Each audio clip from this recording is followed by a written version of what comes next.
1. 위발편. 한나라 때 위발이라는 가난한 서생이 있었습니다. 그는 재상인 조사매수하러 들어가기 위해 여러 차례 그의 집을 방문했지만 매번 문지기에게 문전박대를 당하는 것이었습니다. 아니, 어느 안전이라고 너 같은 촌뜨기가 기어들어와!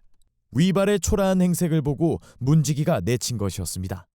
그런데 놀랍게도 다음 날부터 위발은 하루도 빠짐없이 조사매 집 앞을 청소하는 것이 아니겠습니까? 이를 이상히 여긴 문지기가 물었습니다. 아니, 너는 자존심도 없는 것이냐? 글쎄, 문전박대를 당했으면 포기하고 물러날 것이지. 허구한 날 남의 집 대문 앞을 쓸어 뭘 하겠느냐? 그러자 위발이 솔직하게 대답했습니다. 재상 어르신을 만나 뵙고 싶은데 내 신분이 미천하니 뵐 수 있겠소. 내 그대를 대신해 이곳을 매일 빚을 할 테니 재상 어르신을 딱 한 번만 만나게 해주시오. 그런데 한 달 열흘이 지나도록 여전히 위발은 포기하지 않고 매일 대문 앞을 청소하는 것이었습니다.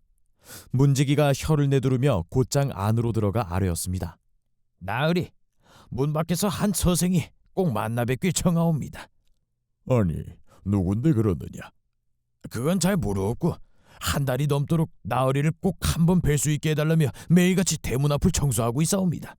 그 말에 호기심을 느낀 조삼이 위발을 불러들였습니다. 그래, 나를 만나자고 했다던데 무슨 일이더냐?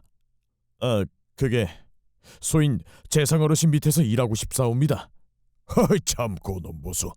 네, 그럼 널 써야 하는 이유를 말해보거라.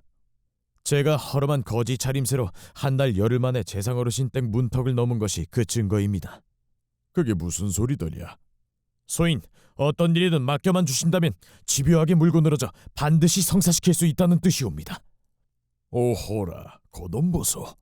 내 너를 중히 쓸 것이니 그리 알거라.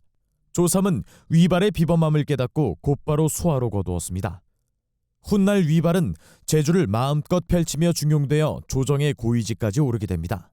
위발이 조정의 고위직까지 올라설 수 있었던 비결은 무엇일까요? 그것은 바로 차이를 인정하는 것이었습니다. 문지기에게 홀대당했을 때 누구보다 자존심이 상한 건 위발이었습니다. 하지만 그는 자존심을 지키기보다 그 상황을 인정해버립니다. 나에게 당장 처한 문제는 재상이 아니라 문지기를 통과하는 것이다. 그러니 문지기를 미워하기보다 그를 인정하고 설득하는 것이 먼저다.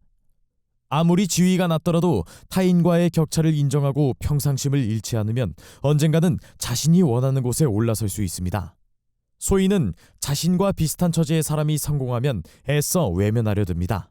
그들의 성장이 불편하고 자존심이 상하기 때문입니다. 누구보다 먼저 축하 인사를 전해야 하는 그들이지만 자신의 거짓된 자존심 때문에 그 상황을 회피하는 것입니다. 반면 군자는 다릅니다. 어느 누구보다 주변 사람의 성장을 기뻐합니다. 그들의 성공을 기꺼이 축하하며 어떻게 그렇게 해낼 수 있었는지 그 이면을 들여다보려 노력합니다. 2. 백리의 편.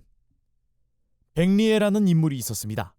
그는 한때 높은 신분이었으나 나라가 망하는 바람에 포로가 되어 노예나 다름없는 신세가 되고 말았습니다.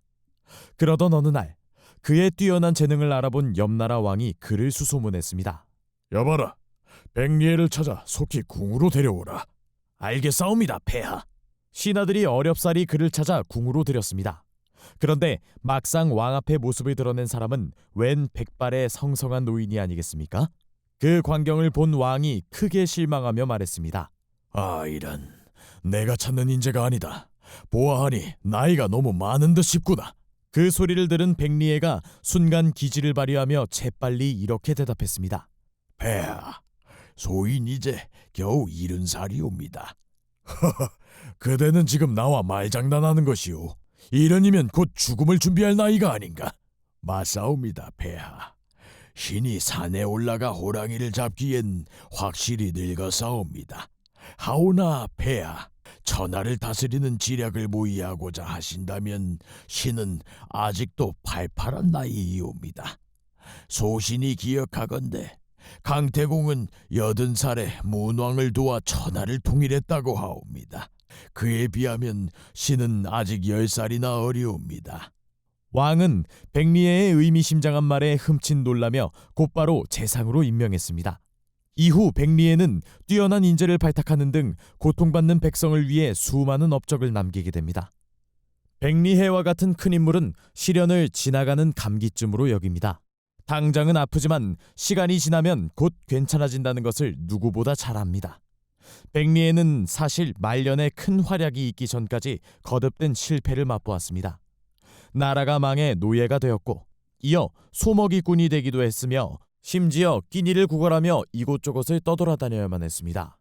하지만 그는 70이 넘는 나이에도 포기하지 않고 끝까지 살아남았습니다. 마침내 목공의 눈에 들며 진나라를 강국으로 만드는 데 일조합니다. 만약 백리해가 중간에 포기했다면 70년을 기다린 그 꽃은 찬란하게 피지 못했을 것입니다. 과연 여러분은 오늘 이야기에서 무엇을 느끼셨나요? 댓글로 다양한 의견 남겨주세요. 감사합니다. 부골님이었습니다.